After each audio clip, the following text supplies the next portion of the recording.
সবজি লঙ্কার পেঁয়াজের আড়ালে হচ্ছে গাঁজার চাষ। সবংয়ে প্রশাসনের নাকের ডগায় রমরমিয়ে চলছে গাঁজা চাষ। আবগারি দফতর ঠুটো জগন্নাথ হয়ে বসে আছে বলে অভিযোগ সবংবাসী।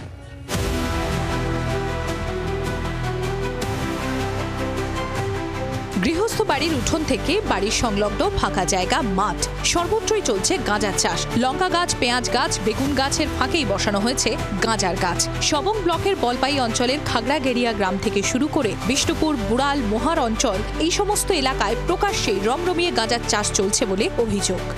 আবগারি দপ্তরও জানে, কিন্তু কিছু না করে চুপচাপ ঠুটো হয়ে বসে আছে। কি বলবো, এটা সকলেই জানে।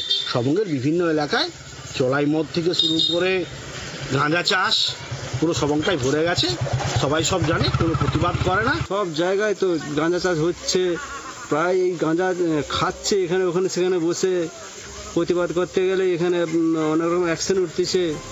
সবং থেকে গাঁজা বাইরে চালান হচ্ছে বলেও অভিযোগ। আর শুধু গাঁজা চাষই নয়, দীর্ঘদিন ধরে এলাকায় চলছে চোলাই মদের আসর। অভিযোগ আবগারি দফতরকে বারবার জানানো হলেও কোনো লাভ হয়নি। এরা আমাদের বিরুদ্ধে একটা চক্রান্ত করার জন্য করছে। মমতা ব্যানার্জি আমাদের পশ্চিমবঙ্গ সরকার যদি ঘরে ঘরে মদের লাইসেন্স দেয়, গাঁজা চাষটা অবৈধের কোনো গল্প নেই। কেউ টুকিটাকি একটা কোথায় কে লাগিয়ে রাখছে, তুমি আমাকে সেভাবে জড়িয়ে দিবে, এটা তো সম্ভবও না। কবে হোশ ফিরবে প্রশাসনের? গাঁজা চাষ রুখতে কবে নেওয়া হবে প্রশাসনিক পদক্ষেপ? দিন গুনছেন সবংয়ের সাধারণ মানুষ।